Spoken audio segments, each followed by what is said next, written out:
Well, this is the podcast for Multi Faith Matters. I am the host, John Moorhead, and I am privileged today to have as my guest. I asked her before the podcast how to pronounce her name, and hopefully I won't mess it up now that I'm recording.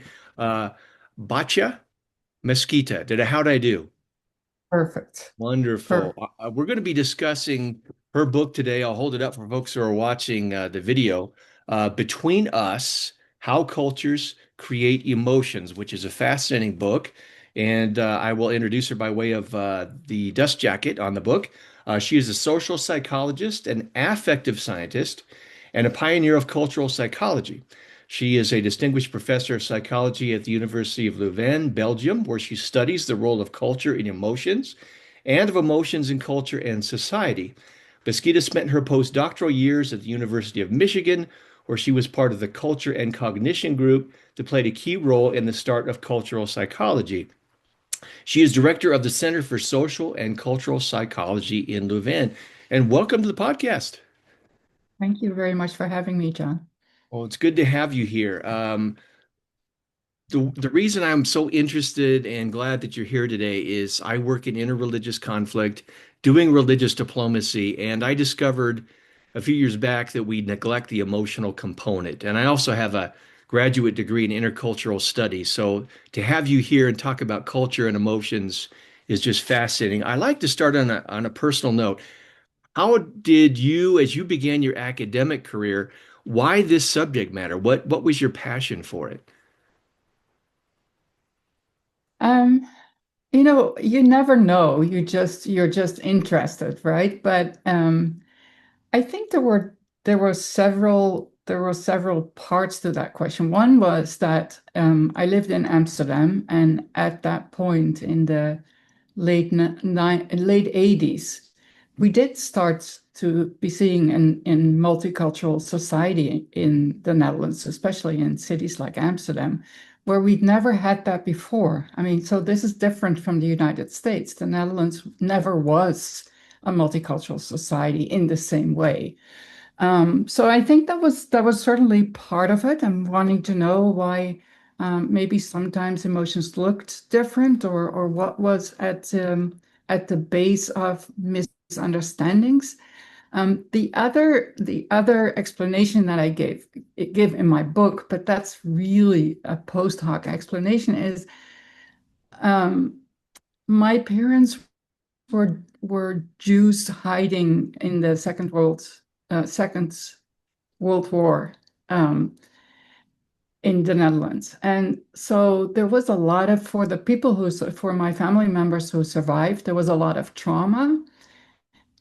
And I always think that as a child born in the 60s in the Netherlands, a democratic, confluent country in a middle class family, that I did not always have access to the circumstances that led to their emotions, so that I saw a lot of, grief and anxiety and shame and, whatnot, that I couldn't really explain from what I saw right in front of me. And I think that made me kind of that made me into a cultural psychologist in a way, because I wasn't, and maybe that relates to your topic. I don't think of culture only as the national borders. I mean, I don't think psychology particularly respects those borders. We have religions within, we have cohorts, we have generations, we have, parts of history that people live in, we have genders. I mean, all of those things matter, I think, for your emotions. So my thinking, in retrospect was, well, isn't this what I've always been doing as a child too, is figuring out why my parents had these emotions that were not immediately obvious to me, but that I wanted to understand from their experiences and from their values and memories. That's probably just the story that you're hinting to. Yeah. Yes. I would agree with your, I don't know if you want to call it an expanded understanding of culture, but I think it's many times we have this reductionist kind of view of what it is. And I think your work is helpful as a corrective in that. You relay a story in your book about coming to America and having this awareness of different emotions were going on. Was that were those experiences before you had started your research work and then part No, of it the was process? after, and Oh, this is really after. it's really interesting. I did research for my graduate work for my PhD. I did research in the Netherlands, and I compared, you know, majority. They were certainly majority at that point, Dutch people and people from Suriname and from Turkey, which were the biggest minority groups at the time. And that whole, I mean, I was pretty open for cultural differences, I think. I wasn't dumb. Um, but what I did not see during those 6 years of my PhD research is that Dutch emotions were also cultured.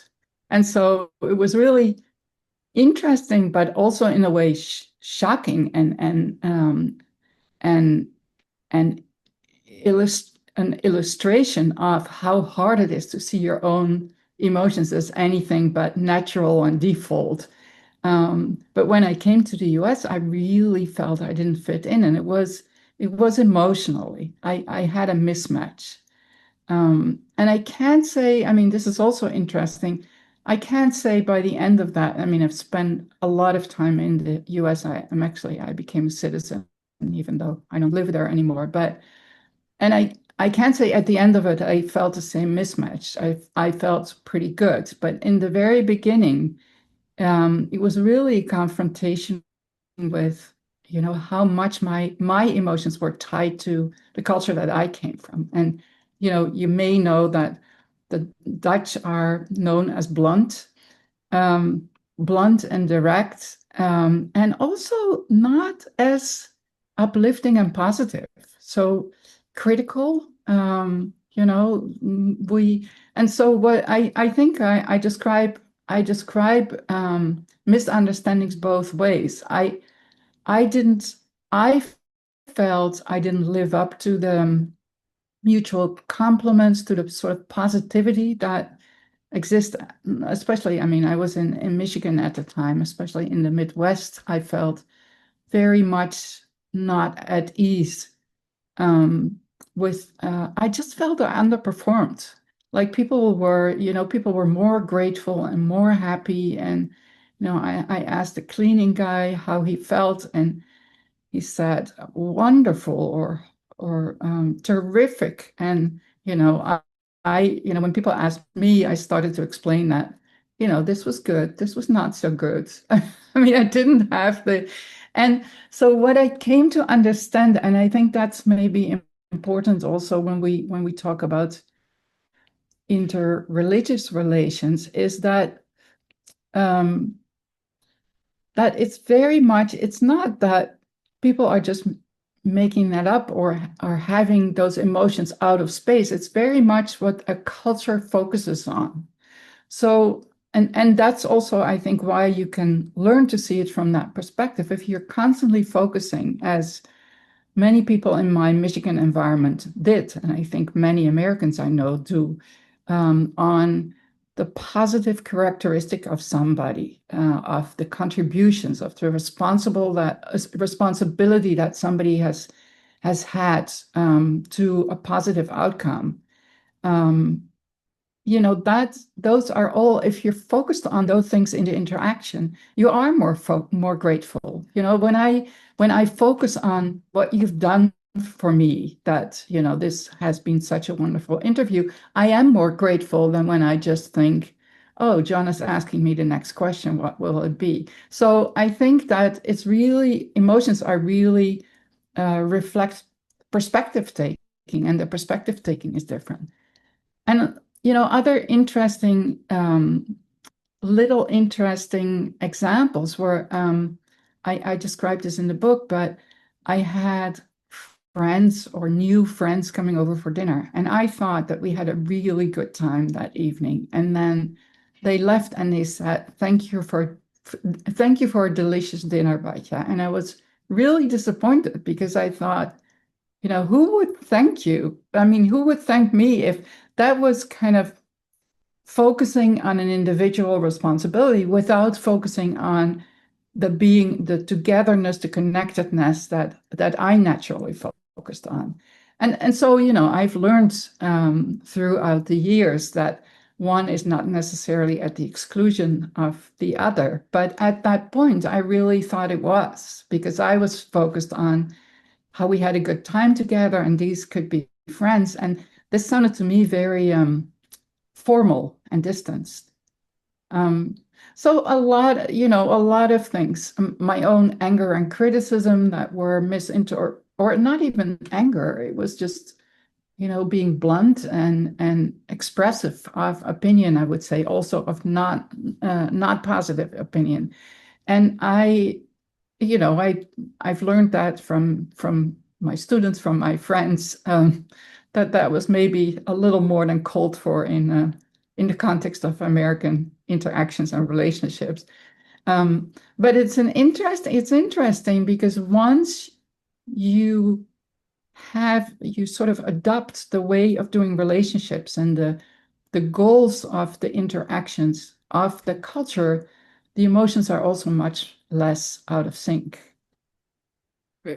It's fascinating that you had enough awareness that you were able to pick up on the differences and not just dismiss the American perspective as something that was deficient, which is, I think, what happens a lot of times. Our way, our assumptions are the only way to go. Uh, one of the central ideas of your book, you talk about the difference between mine and our emotions. Can you unpack that for us? What's that all about?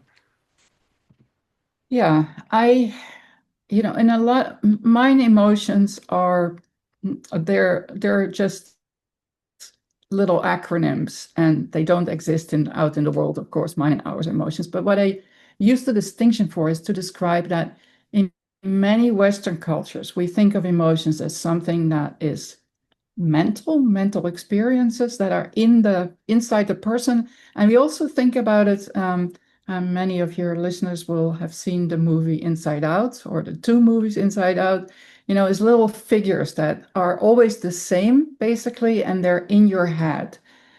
So that's one way of looking at emotions, and there's a lot of the ways that we think about emotions are associated with that, because these emotions live inside our head, so they have to come out. They have to come out. If you don't express them, they're still there and they're somehow blocked. So that must be bad for you.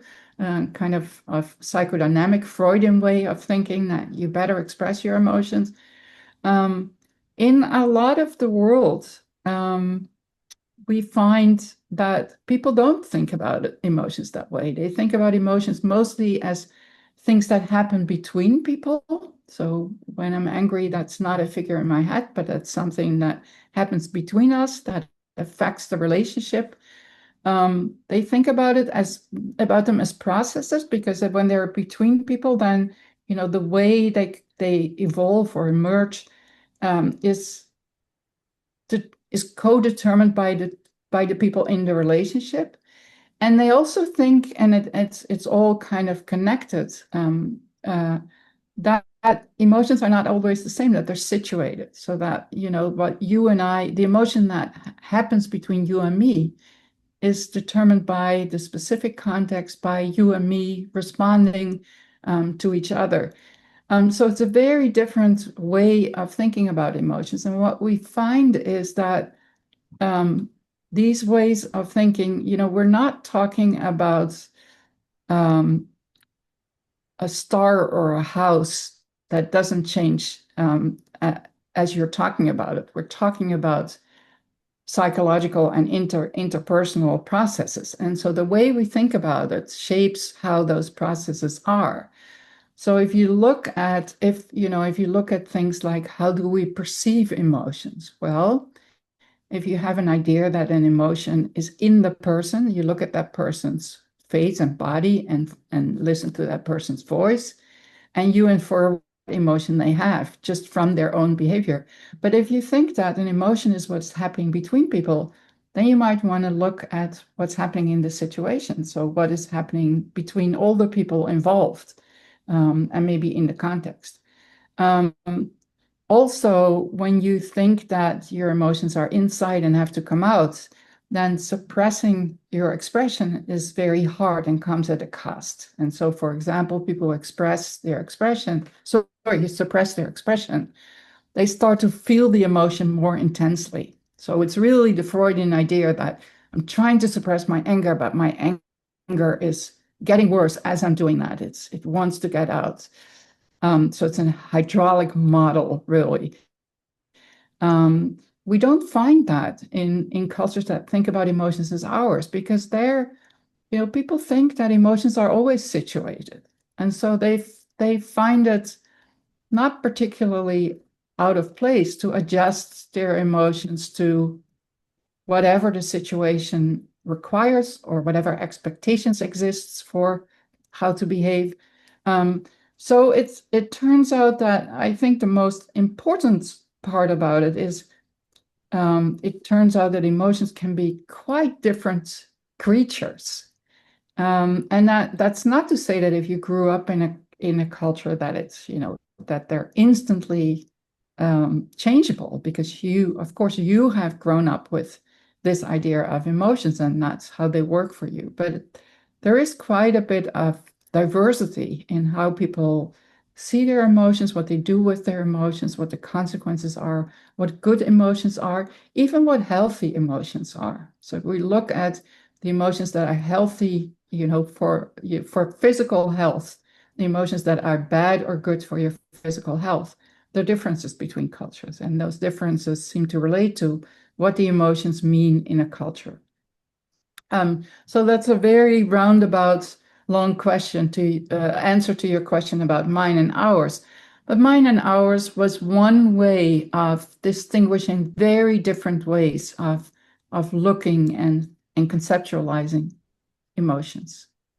Moving from that broader conceptualization to some specifics so folks can kind of get an idea for how this works, can you talk about how certain emotions like anger, pride, shame would be understood and maybe manifest themselves in a Western versus a non-Western context? Yeah. Um, Let me preface that because, of course, Western and non-Western illustrates to us how, how I see, I'm slightly distracted by the cat. My Very cute. co-host. Yeah.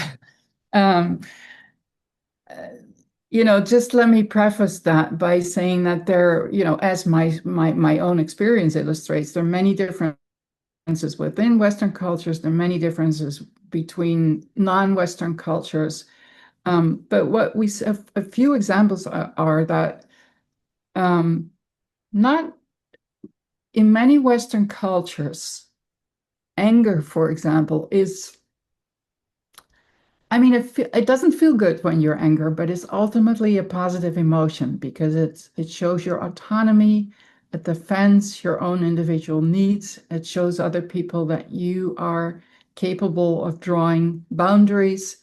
Um, so in effect, anger is consistent, you can say, with the relationship goals of many cultures, not in the sense that we like relationships where there's a lot of anger, but we think anger has a place and that, when when the relationship is not going according to your needs, that or rights, when what's happening is unfair, we think people do well being angry.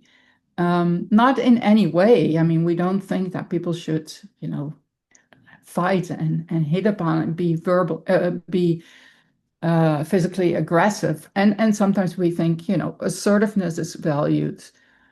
Verbal aggression is not always valued either, although in the current political climate, I sometimes wonder. Um, But that is certainly not true for a lot of other cultures where anger is a sort of not a last resort, where it's actually very immature. You see anger in many cultures, anger is, selfish, is egoistic, is childish. Um, you prioritize the needs of the relationship, not the needs of the individual. And so anger doesn't serve the relationship. It separates you from the other person. And what that means is that there is a very different socialization of anger, very different prevalence of anger, but also actually that when people are the beginning of anger, when they feel offended, um, for example, we find in Japanese research that people try to very much take into account what the other person's needs are, what their perspective would be.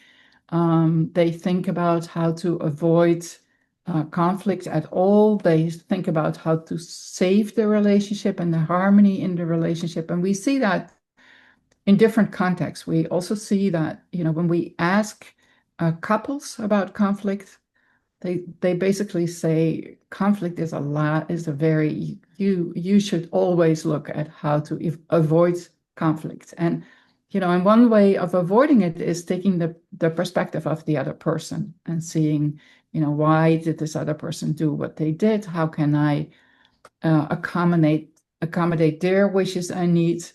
And so there is a different kind of perspective taking.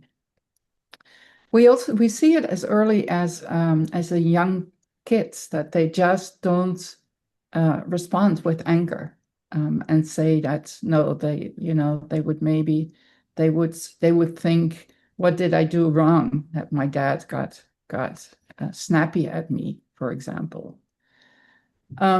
So anyway, that's anger. Shame, another one is shame is very different in that, especially in America, I would say there's a sociologist, Thomas Sheff, who says that shame is the invisible emotion because it's so hurtful to have shame that everybody tries to avoid it, and that even if you feel a little bit of shame, you don't own up to it. You say, "Oh, that's very that was uncomfortable, un sorry, uncomfortable or uneasy." Um, in many cultures, shame is actually a good emotion. In the sense, again, it's not a pleasant emotion. It's never pleasant to see that you didn't live up to others' expectations, but it's a good emotion in the sense that it shows others that you're aware of the norms and the social expectations. And it's also a good emotion because um, you basically take the opportunity to make up with your environment. And you show them that you are a moral person. So it's also good for children, for example. Children are raised to feel shame in many cultures, because it shows, well, it gives them the opportunity to be um, moral, uh, well-behaved kids, but also because it shows to their parents, for example, their family, that they're well raised kids. So it restores the reputation of the family when the kids show shame. So very different approaches to those emotions. And what it means is that it has consequences for prevalence, for sure. It has consequences for how hurtful or bad the consequences of those emotions are. So how other people, the social outcomes of those emotions. It also has consequences for how people behave when they have those emotions. So shame um, freezes many Western people. I mean, when we're ashamed, we don't know what to do anymore. We freeze. We want to withdraw. We want we feel uneasy and incompetent, and we can't really relate very well. We see that in many other cultures, shame is taken as a signal that um, you should gear up a little bit, and do a little bit more to smoothen out your social relationships. So you should accommodate more to other people and make sure that you do meet expectations and norms. And so you see that it has very different implications for the relationship. Shame is actually the glue or facilitator of relationships in many non-Western cultures. Not all, but many. and a stumble block in many Western cultures. In your research, when differing emotional cultures, I don't even know if that's the right term to use, but cultures with different understandings of emotion come together, are there certain common misunderstandings that take place? Um, we are only starting to study that. So a lot of the research is about not about understanding or misunderstanding or how you can bridge differences, but it's about describing those differences. But of course, you can imagine I mean, we have some research and anecdotal evidence that people misunderstand each other. We have a lot of evidence from anthropologists, of course, who go into the field and then describe their own dealing with a new culture and describe how many misunderstandings they have and how, misunderstandings on both sides, like the a woman who we haven't talked about that emotions, but an anthropologist who is um, uh, rewarding, who basically smiles to a girl who's excitedly happy, and the environment says it's in on some Pacific island, and the surrounding women say you shouldn't be smiling at her. She should not be so happy because that makes her neglect her duties and it makes her immoral. You should be you should be justified angry is what they call it in there. So or a Canadian anthropologist who joins a small group of Inuits and learns that any irritation is basically childish and dangerous, also considered dangerous. And of course, she is irritated and then gets to deal with um, being excluded by the group.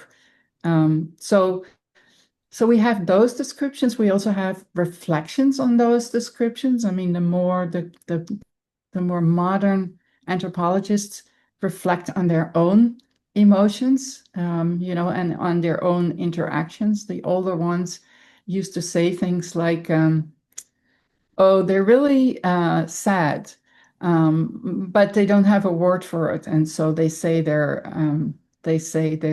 tired." Um, so it was kind of, they have a false consciousness. The modern ones try to do what I think is helpful, is getting into the meaning systems of another culture. Is why is it in this culture that anger is such a bad emotion? How is that dealt with? Or why is it that excited happiness is thought to be immoral? Why should you raise kids to have balance and equanimity? Um, so, those are interesting questions, I think. In terms of systematic psychological research, we're only starting to look at, first of all, what people do in intercultural interactions. There is a little bit of research in negotiation in the negotiation literature or in the business literature, about in the communication literature, about what different expectations people have from the communication that comes close, but really not a lot about what you can do to bridge differences in emotions. And we're starting to, my hunch would be, I mean, I have to say I wrote this book about cultural differences in emotions because that's where the research is. And then at the end of it, my publisher said, "Well, that's all good and well, but yeah, but what do people need to take away from this? What does that mean?" And so, that gave me pause. And I thought, the only thing that we can say for sure is that there are people who have done it. I mean, they're both people who moved from one culture to the next and were successful at it, started to understand the differences or started to understand different meaning systems of emotions, different ways of doing emotions. So we can learn probably from biculturals. We can probably learn from anthropologists. And I've learned quite a bit myself. And how did I do that? And so what we're testing now is if you tell people in what ways emotions differ across cultures, do they get better at communicating about these differences in emotions? So, for example, I mentioned a few things like, what is really the meaning of the situation? What is important here? Well, in America, it's important that everybody feels good about themselves. In the Netherlands, it's good that everybody is equal and gets their share, and that you defend your needs. So it's more about not about everybody feeling good about themselves, but about saying your mind and carving out a space, I would say. That's kind of, and with not you always try to avoid that people are unequal, or that some people feel better than other people. That's less of a concern, I think, in America, although you try in a conversation to have everybody feel good. Um, but so what are the events? Are events where that happens, the good events, or events where that doesn't happen. The worst possible offense in the Netherlands is that you don't take another person seriously, that you make them wait, for example, don't value their time as much as your time. That's a horrible offense.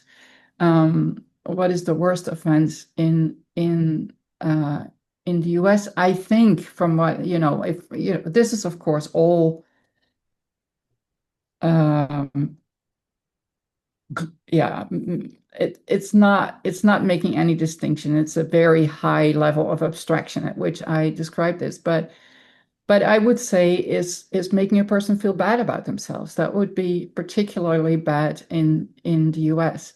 So So I think so one of the things that's important is what are the big values? What are the big concerns in relationships? And what does it mean to be a valued, moral, good person? And what does it mean to be valued as such? And how does a given event interfere with that? Or how is it conducive to that? The other one is really what do people think their emotion is? So again, when you say I can say about almost the same given that I'm jealous, sad, and angry. And I can go from one to the next. Um, and so labeling myself is important, and the different labels that people have are important. And what's important with that is, what does that label mean? So when we talked about shame and anger, or even excited happiness, is that a good emotion or a bad emotion? No Western person, I think, well, I don't know about the Scandinavian countries, but I mean, certainly, certainly in the US, nobody would say, or no white person would say, is this child excited, happy? Right? That would be really weird, that's not the best you could achieve. There's actually quite a bit of research that Asian Americans value excited happiness less, and calm happiness more. Um, so so the emotions themselves have meaning and social significance and social implications. And then, of course, there is the idea of, on the behavioral side, what does the behavior mean? So what does it tell you that somebody is um, very, very aggressive physically? And in some cultures, it means they're out of control. In other cultures, it actually means they're in control, because the system is that, especially in honor cultures, if somebody threatens your honor, you have to make sure that they understand that they can't just do that doesn't go unpunished. And how do you do that? By showing yourself strong. And that's even the case in research done in the US with Southerners and Northerners, where Southerners are more, at least white Southerners have more of an honor culture and are more aggressive when they're insulted than Northerners who are more accommodating. And so there's a different meaning there, but also when you see the behavior, it means something else. Um, so anyway, I think that those are probably this is a domain, this is a really important domain of investigation, I think. But these are some first guidelines to look at other people's emotions and try to understand them. Yeah, I think it's obviously I wouldn't have had you here if I didn't think it was an important domain, but I am surprised to hear that there hasn't been more research done in those areas up to this point, which leads me to the last question that I have, and I'm hoping to make application. It would seem to me that in governments could use this in diplomacy. I work in religious diplomacy, in interreligious conflict, and we tend to, in my experience, I think a lot of interfaith organizations do this. They focus on understanding of ideas, but there is little, if any, consideration of the differing emotions. I understand cognition as both the so-called rational and the emotional working synergistically, but we tend to see that as a binary. Don't be so emotional, right? If we just put that to the side, that we can focus on what's really important, which is the ideas. So how might we be more emotionally aware of the cultural differences of emotions and the role that that can play in things like diplomacy and conflict, whether in politics or religion? I very much agree with your approach, and I think this is one of the few areas in emotion research where psychologists and philosophers and sociologists actually agree, is that emotion and cognition are very much intertwined. And what I usually say is that when you look at emotions, you're actually looking at meaning, giving meaning um, of the most important events or issues in a person's life. So emotions, you don't have an emotion when you don't care or when it's a distant reality. I don't have an emotion when I describe my screen as being rectangular. I have an emotion when I am giving meaning to something that's really important to me. For example, that they insult the God that I have. One of the interfaith, you could say, conflicts that I describe in the book was in Europe. That in Danish cartoons of the Prophet Muhammad, that were really insulting to the Muslim group in that country, but also beyond and I think it had huge consequences for the relationships between Muslims and the rest, you could say, of the society that is still based in, I mean, it's modern, not religiousness, not religiosity, but it clearly has grown, mainstream society has grown out of Christian values, of course. And I think this idea of that I mean, I don't know that people would not, that Christians wouldn't dislike those kinds of cartoons if they were made of Jesus or of God. I mean, that's just Mhm. mirroring the situation. But I think there was an extra element of that insulting the prophet is really playing with a whole group's honor. That's the most sacred thing. And I think in that discussion, um, the Westerners emphasized that there was freedom of expression. Um, the that I think is not irrelevant, but being free to express something doesn't mean that you have to do it. Yes. I'm not. I am free to call you an asshole, but I would still not do it. Um, because, you know, partly because I don't think it, but partly because that wouldn't end our conversation so well. And I don't think you would like it. And I care about the relationship. And so I think in a way, um, considering the meaning for other people. And, even if that the meaning of those same events is not exactly the same, is really valuable. And of course, when it's important enough, when the event is important enough, people have emotions. And, and then they're emotional and of course, they're emotional. I mean, what they hold dearest has been offended. And that's an offense or an attack and a non-acceptance, and a threat to their position in that society. So yeah, I think of emotions as a good entry into what is important to people. And so in a way, rather than dismissing, I mean, opposite to dismissing emotions, you should be most focused on what people have emotions about, because that's most important in their lives. That's almost the definition of emotions, is that you care about something, that is positive or negative, and in a lot of different ways. And I think really understanding, and I sometimes have problems with the word empathy because it gets used in so many different ways. And empathy can mean I'm imagining what I would feel if I were in your situation. And I think that kind of empathy is not really helpful in this interfaith conflicts, because I don't feel anything when I see the cartoons of Prophet Muhammad. I feel maybe even that it's funny, but that's not the point.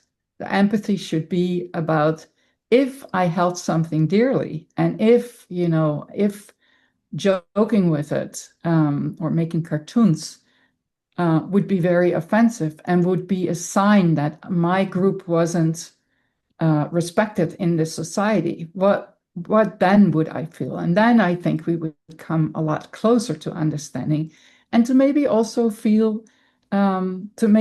come to compromises. You know, I, that I think, yes, freedom of speech is very, very important, in Western society, but freedom of offense may not have to be given priority. So this is how and I don't think there is we don't look at the world in the same way. And faith is a very important way in, divider, and, a culture, I would say, in which certain things are important and are made and are shared. I mean, that makes it extra important, are shared within a group. Um, so for me, I very much agree that emotions would be the starting point of looking at interfaith conflict. Is there, I always like to give guests an opportunity. Is there any question you wish I would have asked that could help bring something out about your book? Anything important that I've missed? I think you had some very important, I didn't think of that ahead of time, but I think these were some really important, questions, I think. And especially the latter part, of course, is really important. Yes. And also I think, so I maybe maybe one thing I want to say is, it's what emotion, what the meaning of events that is different in different cultures. It's the kind of emotions and what those emotions mean, but also what those emotions look like. Your anger may not be the same as my anger. And it's also the meaning of behavior that is different in different cultures. And I would imagine also in different faith cultures. That's my way of looking at faith communities, at least, not at faith itself, but is that you have shared understandings of what is important in the world, what is dear, what needs to be cultivated, and what needs to be avoided. So yeah, we don't just have different emotions, but the emotions themselves are also slightly different. Hmm. I Again, I find your work fascinating. We have at the Foundation for Religious Diplomacy these heart and mind conversations that we do with small groups, bringing people together to build trust through deep differences. And I wanted to make sure that we were adequately accounting for the emotional component, especially after reading your book. So I had a conversation with AI and mentioned your book and said, how can we take better advantage of this? And one of the suggestions was that our methodology is good, but we could go deeper by including emotional checkpoints in our conversation to find out how they're, what would your culture, how did it shape you emotionally in response to what you've been talking about, something like that. So I hope to continue incorporating the insights of your research into our work. I find it fascinating. Thank you for doing that. I would say, I don't know if you need this on the podcast, but I would say I wonder if people are aware of that without comparing it to other people. Because, I thought I was quite focused on culture when I went to America. And I figured it out the hard way, how my culture shaped me. And not particularly unpleasant. It's also enriching, but it's not something that in my study in the Netherlands I had come up with. And so I think it's often by comparison with other people and seeing how you differ or how you understand each other and checking, do I understand this well? And one of the things that I say in the book is that I think humility is a really important starting point because I don't know how you feel. I mean, I might not know it within a culture. I have enough difficulties with my own spouse, but across cultures, it's even more difficult.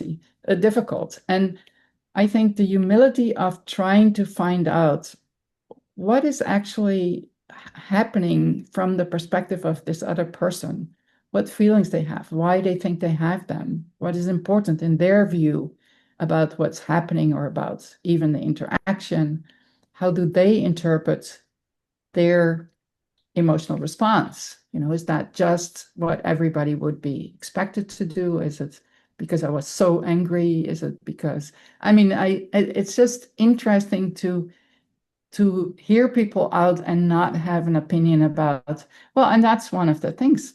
There is no normal or abnormal. There are different ways of doing emotions, and there are different contexts of doing emotions. And for me, it has been really interesting to try to interesting and enriching also for myself to try to understand these different ways of doing emotions because it's not that it completely changed me emotionally, but it does provide me more possibilities, a larger scope of possibilities. Yeah, you could be angry when you don't get what you want. You could also try to understand why this other person didn't think of giving you what you wanted, or what you did maybe to not deserve it, or what you could do to elicit more of the behavior you want, or and some cultures are more focused on that, on what can I do. So anyway, Yeah, that's yeah, I'm really curious what happens in your, what do you call it, in your groups, heart and mind conversations. your mind Yes. conversations. I Yeah. will certainly keep in touch and hopefully we can continue to incorporate your work. But I want to again thank you for coming on the podcast. Here it is again, folks. You'll see a link in the program notes, and the book is Between Us: How Cultures Create Emotions. It is highly recommended, whether you're just want to understand your emotions, your culture's emotions, or if you do work in interfaith or diplomacy of any kind, it's highly recommended. Thank you so much for coming on the podcast. Thank you, John, for having me.